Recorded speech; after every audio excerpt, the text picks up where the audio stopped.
Second question. The president said last month that there was a crisis at the border. I know the White House is calling on members of Congress to, I think in your words, to put policy above politics. In the absence of that, though, is the president evaluating any executive actions that he could take on his own to address that crisis? Is he looking at perhaps a menu of things like, maybe a state of emergency or new policies that he can act on his own? We have a bipartisan. Anything, Karine, anything. By the way, this question goes deeper than maybe what meets the eye, because he's allowed to there's a law in the books that says he can sit there and seize the border. He can lock up the border and he won't do it. Great question by Phil. Agreement that the Senate put forth. Republicans and Democrats came together. There's actually a piece of legislation. Text came out on Sunday. Folks have been working on that for 2 months, and it is the toughest and the fairest piece of legislation that we've seen in decades. There is something out there, right there in Congress, for them to answer those questions that you just asked me. It is unfortunate that politics is getting in the way. The Border Patrol Union, Phil, supported this legislation. U.S. Chamber of Commerce supports this legislation. All of that, absolutely. Yeah. And that has all been well reported. But in terms of, generally the consensus is that this thing is either imploded or it's dead on arrival. And we can wait until there's an actual vote.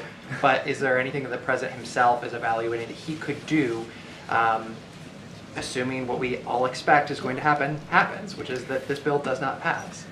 Yes, Phil, we actually saw the answer to that, but she's not going to answer it on the podium. He wants to give amnesty to everybody here, which was our segment that we saw earlier. The dude on video said he wants to give amnesty, citizenship to everybody that's here illegally.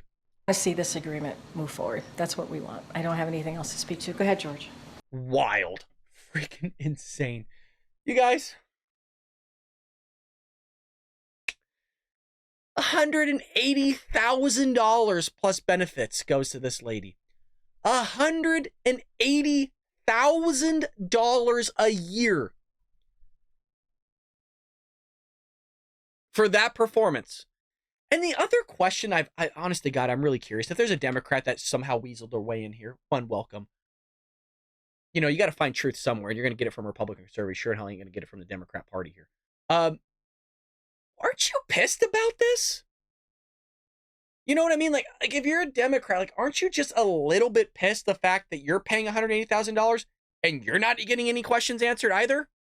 It's not just Republican. The majority of the room is progressive, you guys. Majority of the room is Democrat. They're all rubbing the feet and the shoulders of and stroking something else with the Biden administration. You know what I mean?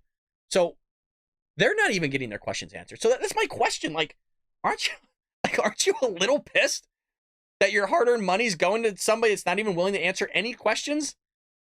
I'll be honest, dude. As a registered Republican, if Trump does get in office and his press secretary pulls off this shit, you're damn right I'm going to hound him. You're damn right. Because I'm paying money to get questions answered, right? $180,000 of taxpayer money. Are Democrats upset? I guess not. Why am I trying to rationalize the same people that will vote for people like Gavin Newsom, Joe Biden talks to dead people, Kamala Harris that can't figure her own thing out? Fucking madhouse in this White House, dude. Oh my God.